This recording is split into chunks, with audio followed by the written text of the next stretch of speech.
ਗੁਰੂ ਰੂਪ ਸਾਧ ਸੰਗਤ ਜੀ, ਵਾਹਿਗੁਰੂ ਜੀ ਕਾ ਖਾਲਸਾ, ਵਾਹਿਗੁਰੂ ਜੀ ਕੀ ਫਤਿਹ। ਅੱਜ ਦਾ ਵਿਸ਼ਾ ਧੰਨ ਧੰਨ ਸ੍ਰੀ ਗੁਰੂ ਗ੍ਰੰਥ ਸਾਹਿਬ ਜੀ ਭਾਗ ਚੌਥਾ। ਸਾਧ ਸੰਗਤ ਜੀ, ਧੰਨ ਧੰਨ ਸ੍ਰੀ ਗੁਰੂ ਗ੍ਰੰਥ ਸਾਹਿਬ ਜੀ ਦੀਆਂ ਵਿਸ਼ੇਸ਼ਤਾਵਾਂ, ਵਿਲੱਖਣਤਾ, ਮਹੱਤਤਾ ਦੇ ਬਾਰੇ 'ਚ ਵਿਸ਼ਾ ਚੱਲ ਰਿਹਾ ਹੈ। ਅੱਜ ਦੀਆਂ ਜੋ ਸ੍ਰੀ ਗੁਰੂ ਗ੍ਰੰਥ ਸਾਹਿਬ ਜੀ ਦੀਆਂ ਵਿਸ਼ੇਸ਼ਤਾਵਾਂ ਹਨ, ਉਹ ਬਹੁਤ ਮਹਾਨ ਹਨ। ਦੁਨੀਆ ਦੇ ਵਿੱਚ ਸਿਰਫ ਇੱਕੋ ਇੱਕ ਗ੍ਰੰਥ ਹੈ, ਧੰਨ ਧੰਨ ਸ੍ਰੀ ਗੁਰੂ ਗ੍ਰੰਥ ਸਾਹਿਬ ਜੀ, ਜੋ ਕਿਸੇ ਵੀ ਇਨਸਾਨ ਨੂੰ ਸਿੱਧਾ ਵਾਹਿਗੁਰੂ ਅਕਾਲ ਪੁਰਖ ਦੇ ਨਾਲ ਜੋੜਦਾ ਹੈ। ਸਾਧ ਸੰਗਤ ਜੀ, ਇਹ ਵਿਸ਼ੇਸ਼ਤਾ ਤੁਹਾਨੂੰ ਹੋਰ ਕਿਸੇ ਧਾਰਮਿਕ ਗ੍ਰੰਥ ਦੇ ਵਿੱਚ ਨਹੀਂ ਮਿਲੇਗੀ। ਇਸ ਦੀਆਂ ਬਹੁਤ ਸਾਰੀਆਂ ਐਗਜ਼ਾਮਪਲਾਂ ਗੁਰਬਾਣੀ ਦੇ ਵਿੱਚ ਮਿਲਦੀਆਂ ਹਨ। ਭਾਈ ਲਹਿਣਾ ਜੀ ਬਾਬਾ ਨਾਨਕ ਦੇ ਘਰ ਆਉਣ ਤੋਂ ਪਹਿਲਾਂ ਇੱਕ ਦੇਵੀ ਦੇ ਉਪਾਸ਼ਕ ਸਨ ਔਰ ਹਰ ਸਾਲ ਦੇਵੀ ਦੀ ਯਾਤਰਾ 'ਤੇ ਜਾਇਆ ਕਰਦੇ ਸਨ। ਇਸੇ ਤਰ੍ਹਾਂ ਸਾਧ ਸੰਗਤ ਜੀ, ਸ੍ਰੀ ਗੁਰੂ ਅਮਰਦਾਸ ਜੀ ਜਦੋਂ ਬਾਬੇ ਨਾਨਕ ਦੇ ਘਰ ਆਏ ਤਾਂ ਉਹਨਾਂ ਦੀ ਉਮਰ 62 ਸਾਲ ਦੀ ਸੀ ਔਰ 62 ਸਾਲ ਤੱਕ ਸ੍ਰੀ ਗੁਰੂ ਅਮਰਦਾਸ ਜੀ ਦੇਵੀ ਦੇ ਉਪਾਸ਼ਕ ਸਨ ਔਰ ਹਰ ਸਾਲ ਦੇਵੀ ਦੀ ਯਾਤਰਾ 'ਤੇ ਜਾਇਆ ਕਰਦੇ ਸਨ। ਔਰ ਸ੍ਰੀ ਗੁਰੂ ਅਮਰਦਾਸ ਜੀ ਨੇ 68 ਤੀਰਥਾਂ ਦੇ ਯਾਤਰਾ ਵੀ ਕੀਤੀ ਹੋਈ ਸੀ ਔਰ ਇਸ ਤਰਫ ਲੱਗੇ ਹੋਏ ਸਨ। ਜਦੋਂ ਭਾਈ ਲਹਿਣਾ ਜੀ ਔਰ ਗੁਰੂ ਅਮਰਦਾਸ ਜੀ ਬਾਬੇ ਨਾਨਕ ਦੇ ਘਰ ਆਏ ਤਾਂ ਉਹਨਾਂ ਦੀਆਂ ਅੱਖਾਂ ਖੁੱਲ੍ਹ ਗਈਆਂ ਕਿ ਇੱਥੇ ਤੇ ਸਿੱਧੇ ਵਾਹਿਗੁਰੂ ਅਕਾਲ ਪੁਰਖ ਦੇ ਨਾਲ ਮਿਲਾਪ ਹੁੰਦਾ ਹੈ, ਜਦੋਂ ਕਿ ਦੇਵੀ ਜਿਸ ਦੀ ਉਹ ਉਪਾਸਨਾ ਕਰ ਰਹੇ ਸਨ, ਉਹ ਖੁਦ ਹੀ ਵਾਹਿਗੁਰੂ ਅਕਾਲ ਪੁਰਖ ਦੀ ਉਪਾਸ਼ਕ ਸੀ। ਇਸ ਤਰ੍ਹਾਂ ਸਾਧ ਸੰਗਤ ਜੀ, ਭਾਈ ਲਹਿਣਾ ਜੀ ਜਦੋਂ ਸ੍ਰੀ ਗੁਰੂ ਅੰਗਦ ਦੇਵ ਜੀ ਬਣ ਗਏ ਔਰ ਸ੍ਰੀ ਗੁਰੂ ਅਮਰਦਾਸ ਜੀ ਜਦੋਂ ਸ੍ਰੀ ਗੁਰੂ ਅਮਰਦਾਸ ਜੀ ਗੁਰਗੱਦੀ 'ਤੇ ਬੈਠ ਗਏ ਤਾਂ ਭਾਈ ਲਹਿਣਾ ਔਰ ਯਾਨੀ ਕਿ ਸ੍ਰੀ ਗੁਰੂ ਅੰਗਦ ਦੇਵ ਜੀ ਔਰ ਸ੍ਰੀ ਗੁਰੂ ਅਮਰਦਾਸ ਜੀ ਖੁਦ ਰੱਬ ਬਣ ਗਏ, ਯਾਨੀ ਕਿ ਉਹਨਾਂ ਦੀ ਆਤਮਾ ਵਾਹਿਗੁਰੂ ਅਕਾਲ ਪੁਰਖ ਦੇ ਵਿੱਚ ਅਭੇਦ ਹੋ ਗਈ। ਇਸੇ ਤਰ੍ਹਾਂ ਸਾਧ ਸੰਗਤ ਜੀ, ਜੋ 11 ਭੱਟ ਸਨ, ਉਹ ਵੀ ਬਾਬੇ ਨਾਨਕ ਦੇ ਘਰ ਆਉਣ ਤੋਂ ਪਹਿਲਾਂ ਬਹੁਤ ਸਾਰੀਆਂ ਦੇਵੀ ਦੇਵਤਿਆਂ ਦੀ ਉਪਾਸਨਾ ਕਰ ਚੁੱਕੇ ਸਨ ਔਰ ਬਹੁਤ ਸਾਰੇ ਤੀਰਥ ਸਥਾਨਾਂ 'ਤੇ ਜਾਂ ਮਹਾਂਪੁਰਖਾਂ ਦੇ ਪਿੱਛੇ ਉਹਨਾਂ ਨੇ ਬਹੁਤ ਸਾਰੀ ਮਿਹਨਤ ਕੀਤੀ, ਲੇਕਿਨ ਕਿਤੇ ਵੀ ਉਹਨਾਂ ਦੇ ਹੱਥ ਦੇ ਵਿੱਚ ਕੁਝ ਨਹੀਂ ਆਇਆ। ਜਦੋਂ ਭੱਟ ਬਾਬੇ ਨਾਨਕ ਦੇ ਘਰ ਆਏ ਤਾਂ ਉਹਨਾਂ ਨੇ ਖੂਬ ਮਿਹਨਤ ਕੀਤੀ ਔਰ ਉਹਨਾਂ ਦੀ ਮਿਹਨਤ ਵੀ ਸਫਲ ਹੋਈ ਔਰ ਭੱਟਾਂ ਦਾ ਵਾਹਿਗੁਰੂ ਅਕਾਲ ਪੁਰਖ ਦੇ ਨਾਲ ਮਿਲਾਪ ਹੋਇਆ, ਯਾਨੀ ਕਿ ਉਹਨਾਂ ਦੀ ਵੀ ਜੋਤ ਵਾਹਿਗੁਰੂ ਅਕਾਲ ਪੁਰਖ ਦੇ ਵਿੱਚ ਸਮਾ ਗਈ। ਸਾਧ ਸੰਗਤ ਜੀ, ਇਸ ਦੀ ਪ੍ਰਤੱਖ ਐਗਜ਼ਾਮਪਲ ਗੁਰਬਾਣੀ ਦੇ ਵਿੱਚ ਮਿਲਦੀ ਹੈ। ਸਾਧ ਕੀ ਸੋਭਾ ਸਾਧ ਬਣ ਆਈ, ਨਾਨਕ ਸਾਧ ਪ੍ਰਭ ਭੇਦ ਨਾ ਪਾਈ। ਸ੍ਰੀ ਗੁਰੂ ਨਾਨਕ ਦੇਵ ਜੀ ਕਹਿੰਦੇ ਹਨ ਕਿ ਸਾਧੂ ਗੁਰੂ ਕਿਤਨਾ ਉੱਚਾ ਹੈ, ਕਿਤਨਾ ਮਹਾਨ ਹੈ, ਇਸ ਨੂੰ ਇੱਕ ਸਾਧੂ ਹੀ ਜਾਣ ਸਕਦਾ ਹੈ ਔਰ ਕੋਈ ਇਨਸਾਨ ਦੇ ਵੱਸ ਦੀ ਗੱਲ ਨਹੀਂ ਹੈ। ਨਾਨਕ ਸਾਧ ਪ੍ਰਭ ਭੇਦ ਨਾ ਪਾਈ। ਗੁਰੂ ਨਾਨਕ ਦੇਵ ਜੀ ਕਹਿ ਰਹੇ ਹਨ ਕਿ ਸਾਧੂ ਦੇ ਵਿੱਚ, ਗੁਰੂ ਦੇ ਵਿੱਚ ਔਰ ਅਕਾਲ ਪੁਰਖ ਦੇ ਵਿੱਚ ਕੋਈ ਭੇਦ ਨਹੀਂ ਹੈ। ਸੋ ਇਹ ਪ੍ਰਤੱਖ ਹੈ ਕਿ ਭਾਈ ਲਹਿਣਾ ਜੀ, ਅਮਰਦਾਸ ਜੀ, ਸ੍ਰੀ ਗੁਰੂ ਅਮਰਦਾਸ ਜੀ ਔਰ ਭੱਟ, ਇਹਨਾਂ ਸਾਰਿਆਂ ਨੇ ਵਾਹਿਗੁਰੂ ਅਕਾਲ ਪੁਰਖ ਨੂੰ ਪ੍ਰਾਪਤ ਕੀਤਾ। ਸਾਧ ਸੰਗਤ ਜੀ, ਸਾਡਾ ਮਕਸਦ ਕੋਈ ਕਿਸੇ ਦੀ ਬੁਰਾਈ ਕਰਨਾ ਨਹੀਂ ਹੈ ਜਾਂ ਕਿਸੇ ਦੇ ਖਿਲਾਫ ਬੋਲਣਾ ਨਹੀਂ ਹੈ। ਅਗਰ ਭਾਈ ਲਹਿਣਾ ਜੀ, ਸ੍ਰੀ ਗੁਰੂ ਅਮਰਦਾਸ ਜੀ ਔਰ ਭੱਟ ਬਾਬੇ ਨਾਨਕ ਦੇ ਘਰ ਨਾ ਆਉਂਦੇ ਤੇ ਹੋ ਸਕਦਾ ਹੈ ਸਾਰੀ ਉਮਰ ਦੇਵੀ ਦੇਵਤਿਆਂ ਦੇ ਉਪਾਸਨਾ ਦੇ ਵਿੱਚ ਹੀ ਉਮਰ ਗਵਾ ਲੈਂਦੇ। ਇਸੇ ਤਰ੍ਹਾਂ ਸਾਧ ਸੰਗਤ ਜੀ, ਅੱਜ ਕੱਲ੍ਹ ਬਹੁਤ ਸਾਰੇ ਡੇਰੇ, ਖਾਸ ਕਰਕੇ ਪੰਜਾਬ ਦੇ ਵਿੱਚ ਤਾਂ ਬਹੁਤ ਹੀ ਸਾਰੇ ਡੇਰੇ ਪੈਦਾ ਹੋ ਚੁੱਕੇ ਹਨ ਔਰ ਜਿਸ ਦੇ ਵਿੱਚ ਜੋ ਉਹਨਾਂ ਦੇ ਮੁਖੀ ਬੈਠੇ ਹੋਏ ਹਨ, ਉਹ ਆਪਣੇ ਆਪ ਨੂੰ ਗੁਰੂ ਕਹਾਉਂਦੇ ਹਨ, ਸੰਤ ਕਹਾਉਂਦੇ ਹਨ ਔਰ ਇੱਥੋਂ ਤੱਕ ਕਿ ਕੁਛ ਤਾਂ ਰੱਬ ਵੀ ਕਹਾਉਂਦੇ ਹਨ। ਸਾਧ ਸੰਗਤ ਜੀ, ਅਸੀਂ ਉਹਨਾਂ ਦੀ ਕਿਸੇ ਡਿਟੇਲ ਦੇ ਵਿੱਚ ਨਹੀਂ ਜਾਣਾ, ਕਿਉਂਕਿ ਬਹੁਤ ਸਾਰੀਆਂ ਚੀਜ਼ਾਂ ਬਹੁਤ ਦੁਖਦਾਈ ਹਨ। ਬਸ ਇਤਨਾ ਹੀ ਅਫਸੋਸ ਨਾਲ ਕਹਿਣਾ ਪੈਂਦਾ ਹੈ ਕਿ ਉਹ ਜੋ ਸਾਧੂ ਸੰਤ ਬਣੇ ਹੋਏ ਹਨ, ਇੱਥੇ ਸਾਧ ਸੰਗਤ ਜੀ ਇੱਕ ਹੋਰ ਪੁਆਇੰਟ ਕਲੈਰੀਫਾਈ ਕਰ ਦਈਏ ਕਿ ਦਾਸ ਉਹਨਾਂ ਸਾਧੂ ਸੰਤਾਂ ਦੀ ਗੱਲ ਨਹੀਂ ਕਰ ਰਹੇ ਜੋ ਸੁਖਮਨੀ ਸਾਹਿਬ ਦੇ ਵਿੱਚ ਬੈਠੇ ਹੋਏ ਹਨ। ਉਹ ਤਾਂ ਵਾਹਿਗੁਰੂ ਅਕਾਲ ਪੁਰਖ ਦਾ ਰੂਪ ਹਨ।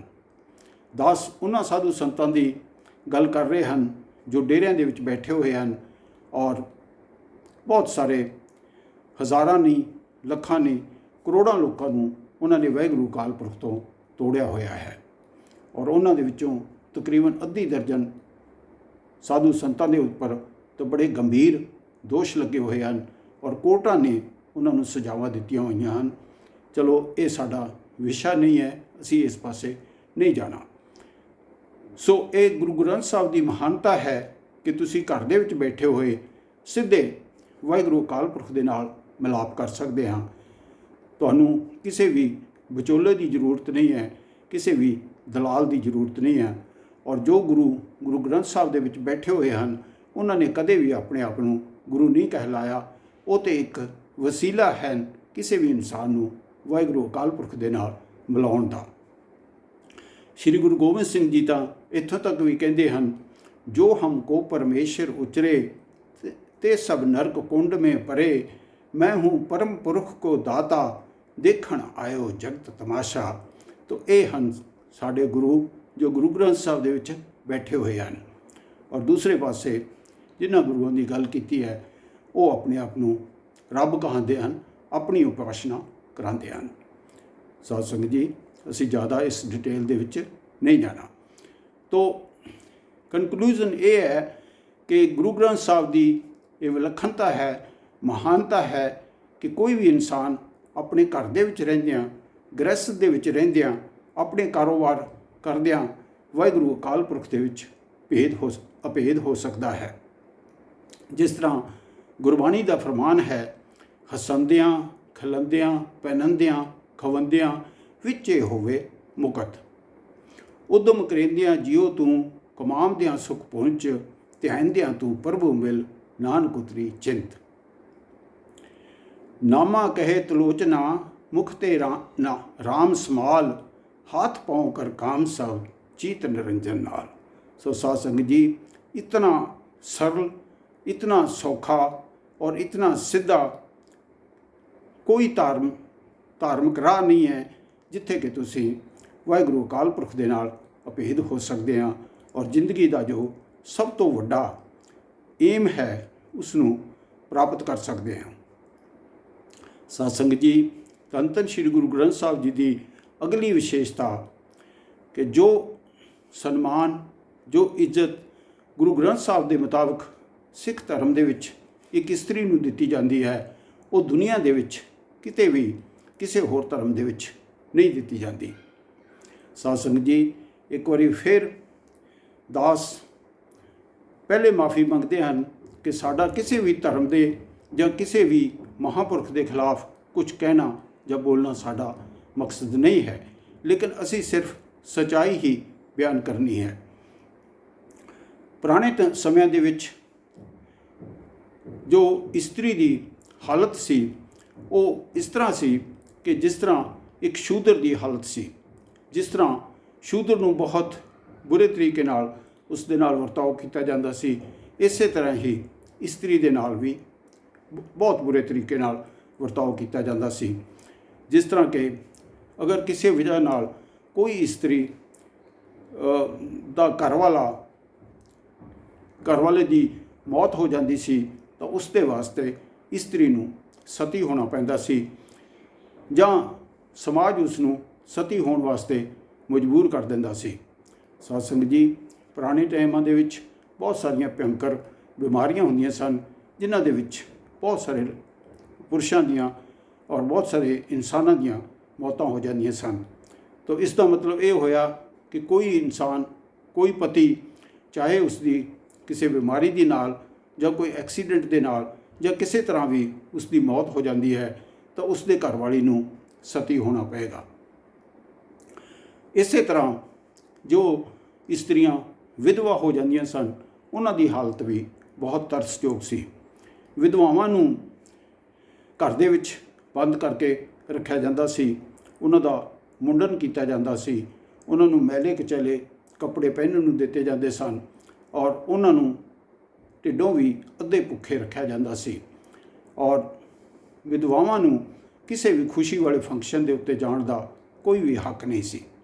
तो सब तो पहला श्री गुरु रामदास जी ने ਸਤੀ ਦੇ ਖਿਲਾਫ ਔਰ ਵਿਧਵਾਵਾਂ ਦੇ ਹੱਕ ਦੇ ਵਿੱਚ ਆਵਾਜ਼ ਉਠਾਈ। ਸ੍ਰੀ ਗੁਰੂ ਰਾਮਦਾਸ ਜੀ ਨੇ ਬਿਲਕੁਲ ਸਤੀ ਦੀ ਪ੍ਰਥਾ ਨੂੰ ਬੰਦ ਕਰ ਦਿੱਤਾ ਔਰ ਵਿਧਵਾਵਾਂ ਦੇ ਕੇਸ ਦੇ ਵਿੱਚ ਵੀ ਸ੍ਰੀ ਗੁਰੂ ਰਾਮਦਾਸ ਜੀ ਨੇ ਇਹ ਰੀਤ ਚਲਾਈ ਕਿ ਵਿਧਵਾਵਾਂ ਨੂੰ ਵੀ ਸਨਮਾਨਜਨਕ ਜੀਵਨ ਜਿਉਣ ਦਾ ਹੱਕ ਹੈ। ਸੋ ਵਿਧਵਾਵਾਂ ਆਪਣਾ ਪੁਨਰ ਵਿਆਹ ਕਰ ਸਕਦੀਆਂ ਹਨ ਔਰ ਬੜੀ ਇੱਜ਼ਤ ਤੇ ਮਾਣ ਦੇ ਨਾਲ ਆਪਣਾ ਜ਼ਿੰਦਗੀ ਬਤੀਤ ਕਰ ਸਕਦੀਆਂ ਸਨ। ਆਓ ਸਾਧ ਸੰਗਤ ਜੀ ਹੁਣ ਦੇਖਦੇ ਹਾਂ ਕਿ ਮੁਸਲਮਾਨ ਸਮਾਜ ਦੇ ਵਿੱਚ ਇਸਤਰੀਆਂ ਦੀ ਕੀ ਹਾਲਤ ਹੈ।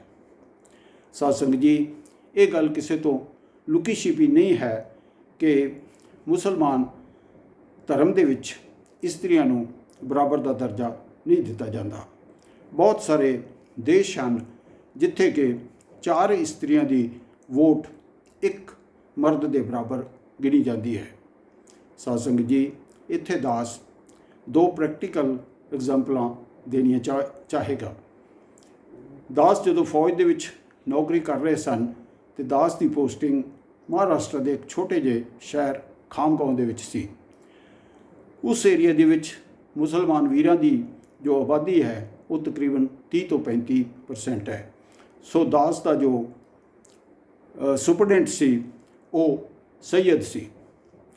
ਤਾਂ ਸੈਯਦ ਸਾਹਿਬ ਦੇ ਬੇਟੇ ਦੀ ਸ਼ਾਦੀ ਸੀ ਤਾਂ ਸੁਭਾਵਿਕ ਹੈ ਕਿ ਅਸੀਂ ਸਾਰਿਆਂ ਨੇ ਉੱਥੇ ਜਾਣਾ ਔਰ ਉਸ ਨੂੰ ਅਟੈਂਡ ਕਰਨਾ ਸੀ। ਜਦੋਂ ਅਸੀਂ ਸੈਯਦ ਸਾਹਿਬ ਦੇ ਘਰ ਪਹੁੰਚੇ ਤਾਂ ਉਹਦੇ ਘਰ ਦੇ ਵਿਹੜੇ ਵਿੱਚ ਬਹੁਤ ਅੱਛੇ ਸ਼ਮਿਆਨੇ ਵਗੈਰਾ ਲੱਗੇ ਹੋਏ ਸਨ, ਕੂਲਰ, ਪੱਖੇ, ਕਿਉਂਕਿ ਇਹ ਮਈ ਜੂਨ ਦੇ ਮਹੀਨੇ ਦੀ ਗੱਲ ਹੈ। ਔਰ ਸਾਧ ਸੰਗਤ ਜੀ, ਮਈ ਜੂਨ ਦੇ ਮਹੀਨੇ ਵਿੱਚ ਖਾਮਗਾਉਂ ਦੇ ਵਿੱਚ, ਕਿਉਂਕਿ ਇਹ ਨਾਗਪੁਰ ਤੋਂ ਨਜ਼ਦੀਕ ਪੈਂਦਾ ਹੈ, ਉੱਥੇ ਗਰਮੀ ਸਾਡੇ ਨਾਲੋਂ ਕਿਤੇ ਜ਼ਿਆਦਾ ਪੈਂਦੀ ਹੈ। ਤੋ ਮਰਦਾਂ ਵਾਸਤੇ ਇਹ ਸਾਰੇ ਪ੍ਰਬੰਧ ਸਨ ਔਰ ਉਹਨਾਂ ਦੀਆਂ ਸਾਰੀਆਂ ਇਸਤਰੀਆਂ ਨੂੰ ਅੰਦਰ ਬੰਦ ਕੀਤਾ ਹੋਇਆ ਸੀ। ਔਰ ਜਦੋਂ ਕਿਤੇ ਲਾਈਟ ਚਲੀ ਜਾਏ ਤਾਂ ਉਹਨਾਂ ਵਾਸਤੇ ਕੋਈ ਹਵਾ ਆਦਿ ਦਾ ਕੋਈ ਪ੍ਰਬੰਧ ਨਹੀਂ ਸੀ। ਔਰ ਮੁਸਲਮਾਨਾਂ ਦਾ ਇਹ ਰਿਵਾਜ ਹੈ ਕਿ ਜਿੱਥੇ ਮਰਦ ਹਨ ਉੱਥੇ ਇਸਤਰੀਆਂ ਨਹੀਂ ਆ ਸਕਦੀਆਂ। ਸਾਧ ਸੰਗਤ ਜੀ, ਇੱਕ ਦੂਸਰੀ ਉਦਾਹਰਨ ਉਹ ਵੀ ਖਾਮਗਾਉਂ ਦੀ ਹੀ ਹੈ ਕਿ ਇੱਕ ਵਾਰੀ ਕੀ ਹੋਇਆ ਕਿ ਮੁਸਲਮਾਨਾਂ ਦਾ ਇੱਕ ਬਹੁਤ ਵੱਡਾ ਧਾਰਮਿਕ ਸਮਾਗਮ ਚੱਲ ਰਿਹਾ ਸੀ ਔਰ ਦਾਸ ਵੀ ਉਧਰ ਦੀ ਗੁਜ਼ਰ ਰਹੇ ਸਨ। ਦਾਸ ਨੇ ਹਿੰਮਤ ਕਰਕੇ ਉਸ ਧਾਰਮਿਕ ਸਮਾਗਮ ਦੇ ਵਿੱਚ ਸ਼ਮੂਲੀਅਤ ਕਰ ਲਈ। ਸਾਧ ਸੰਗਤ ਜੀ, ਕਿਸੇ ਤੇ ਹੋਰ ਦੇ ਧਾਰਮਿਕ ਸਮਾਗਮ ਦੇ ਵਿੱਚ ਜਾਣਾ ਇਤਨਾ ਆਸਾਨ ਤਾਂ ਨਹੀਂ ਹੈ, ਲੇਕਿਨ ਇਸ ਦਾ ਕਾਰਨ ਇਹ ਸੀ ਕਿ ਖਾਮਗਾਉਂ ਇੱਕ ਛੋਟਾ ਜਿਹਾ ਸ਼ਹਿਰ ਸੀ ਔਰ ਜਿਤਨੇ ਵੀ ਪੜ੍ਹੇ ਲਿਖੇ ਲੋਕ ਸਨ ਉਹ ਤਕਰੀਬਨ ਸਾਨੂੰ ਜਾਣਦੇ ਸਨ। ਔਰ ਉਸ ਤੋਂ ਵੱਡੀ ਗੱਲ ਕਿ ਦਾਸ ਹਮੇਸ਼ਾ ਸਰਬ ਧਰਮ ਸੰਮੇਲਨਾਂ ਦੇ ਵਿੱਚ ਹਿੱਸਾ ਲੈਂਦੇ ਸਨ। ਇਹ ਦਾਸ ਦੀ ਮਰਜ਼ੀ ਨਹੀਂ ਸੀ ਕਿ ਸਰਬ ਧਰਮ ਸੰਮੇਲਨਾਂ ਦੇ ਵਿੱਚ ਹਿੱਸਾ ਲੈਣਾ, ਬਲਕਿ ਜੋ ਉੱਥੋਂ ਦੀ ਗੁਰਦੁਆਰਾ ਕਮੇਟੀ ਸੀ ਉਹਨਾਂ ਨਾਲ ਸਾਡਾ ਇਤਨਾ ਪ੍ਰੇਮ, ਇਤਨਾ ਸਨੇਹ ਹੋ ਗਿਆ ਸੀ ਕਿ ਉਹ ਪਹਿਲੇ ਸਾਡਾ ਨਾਮ ਭੇਜ ਦਿੰਦੇ ਸਨ ਕਿਤੇ ਵੀ ਕੋਈ ਸਰਬ ਧਰਮ ਸੰਮੇਲਨ ਹੁੰਦਾ ਸੀ ਔਰ ਬਾਅਦ ਦੇ ਵਿੱਚ ਸਾਨੂੰ ਇਨਫਾਰਮ ਕਰਦੇ ਸਨ। ਚਲੋ, ਵਾਹਿਗੁਰੂ ਅਕਾਲ ਪੁਰਖ ਨੇ ਹਮੇਸ਼ਾ ਸਾਡੀ ਇੱਜ਼ਤ ਰੱਖੀ। ਸੋ ਸਾਧ ਸੰਗਤ ਜੀ, ਜਦੋਂ ਅਸੀਂ ਮੁਸਲਮਾਨ ਵੀਰਾਂ ਦੇ ਧਾਰਮਿਕ ਸਮਾਗਮ ਦੇ ਵਿੱਚ ਸ਼ਾਮਲ ਹੋ ਗਏ ਤਾਂ ਦਾਸ ਨੇ ਉਹਨਾਂ ਨੂੰ ਬੇਨਤੀ ਕੀਤੀ ਕਿ ਦਾਸ ਨੂੰ ਵੀ 10 ਮਿੰਟ ਬੋਲਣ ਦਾ ਸਮਾਂ ਦਿੱਤਾ ਜਾਏ। ਸਾਧ ਸੰਗਤ ਜੀ, ਸਾਡੀ ਬੇਨਤੀ ਕਬੂਲ ਹੋਈ। ਸਾਧ ਸੰਗਤ ਜੀ, ਟਾਈਮ ਦੀ ਸ਼ਾਰਟੇਜ ਦੀ ਵਜ੍ਹਾ ਨਾਲ ਬਹੁਤ ਜਲਦੀ ਅਸੀਂ ਇਸ ਨੂੰ ਆਪਣਾ ਪੁਆਇੰਟ ਰੱਖਣ ਦੀ ਕੋਸ਼ਿਸ਼ ਕਰ ਰਹੇ ਹਾਂ। ਤਾਂ ਜਦੋਂ ਦਾਸ ਨੂੰ ਮੌਕਾ ਮਿਲਿਆ ਤਾਂ ਦਾਸ ਨੇ ਪਹਿਲਾ ਪੁਆਇੰਟ ਉਹਨਾਂ ਦੇ ਸਾਹਮਣੇ ਰੱਖਿਆ ਸਭਾ ਦੇ ਵਿੱਚ ਕਿ ਬਹੁਤ ਅੱਛੀ ਗੱਲ ਹੈ ਕਿ ਤੁਸੀਂ ਗਿਆਨ ਵੰਡ ਰਹੇ ਹੋ ਔਰ ਆਪਸ ਦੇ ਵਿੱਚ ਗਿਆਨ ਸ਼ੇਅਰ ਕਰ ਰਹੇ ਹੋ, ਲੇਕਿਨ ਇਹ ਜੋ ਤੁਹਾਡਾ ਗਿਆਨ ਹੈ ਇਹ ਅਧੂਰਾ ਹੈ, ਇਹ ਸਿਰਫ 50% ਹੈ। ਤੁਸੀਂ ਸਿਰਫ ਆਪਣੇ ਮਰਦਾਂ ਨੂੰ ਹੀ ਗਿਆਨ ਵੰਡਦੇ ਹਾਂ, ਇੱਥੇ ਤੁਹਾਡੀਆਂ ਕੋਈ ਇਸਤਰੀਆਂ ਜਾਂ ਬਹੂ ਬੇਟੀਆਂ ਬੱਚੀਆਂ ਸਾਨੂੰ ਨਜ਼ਰ ਨਹੀਂ ਆਉਂਦੀਆਂ। ਇਸੇ ਤਰ੍ਹਾਂ ਸਾਧ ਸੰਗਤ ਜੀ 2-4 ਹੋਰ ਪੁਆਇੰਟ ਦਾਸ ਨੇ ਦਿੱਤੇ, ਜਿਵੇਂ ਕਿ ਦਾਸ ਨੇ ਸੰਬੋਧਨ ਕੀਤਾ ਕਿ ਤੁਸੀਂ ਆਪਣੀਆਂ ਬਹੁ ਬੇਟੀਆਂ ਔਰ ਇਸਤਰੀਆਂ ਨੂੰ ਬਰਾਬਰ ਦੇ ਮੌਕੇ ਨਹੀਂ ਦਿੰਦੇ ਜਿਸ ਤਰ੍ਹਾਂ ਕਿ ਮਰਦਾਂ ਨੂੰ ਦਿੰਦੇ ਆ। ਸਾਧ ਸੰਗਤ ਜੀ, ਯਕੀਨ ਜਾਣੋ ਕਿ ਉੱਥੇ ਬਹੁਤ ਵੱਡੇ ਪ੍ਰੋਫੈਸਰ, ਸਕਾਲਰ ਔਰ ਧਰਮ ਗੁਰੂ ਮੁਸਲਮਾਨਾਂ ਦੇ ਬੈਠੇ ਹੋਏ ਸਨ ਔਰ ਕਿਸੇ ਦੇ ਕੋਲ ਕੋਈ ਵੀ ਤਸੱਲੀ ਬਖਸ਼ ਜਵਾਬ ਨਹੀਂ ਸੀ। ਆਖਰਕਾਰ ਉਹਨਾਂ ਨੇ ਇਹ ਕਹਿ ਕੇ ਜਾਨ ਛਡਾਈ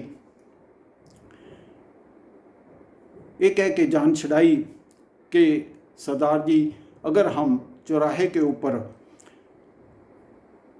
अपना धन रख देंगे, जवाहरात रख देंगे, गहने रख देंगे, करेंसी रख देंगे तो उसको कोई छोड़ेगा क्या। तो उन्हों का इशारा साफ सी और दास भी एकदम समझ गए कि ये की कहना चाहते हैं और बाखूब उसका जवाब दास ने दिता कि ऐसा नहीं है कि आप औरत जाति को इतना कमज़ोर मत समझिए।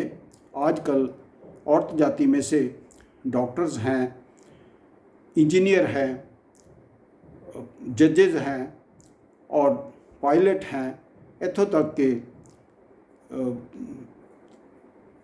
फाइटर एयरक्राफ्ट के पायलट्स भी अजकल इस्त्रियां बन रही हैं। लेकिन अगर तुसी उन्होंने मौका ही नहीं दोगे तो फिर वो बराबर नहीं आ सकदियां।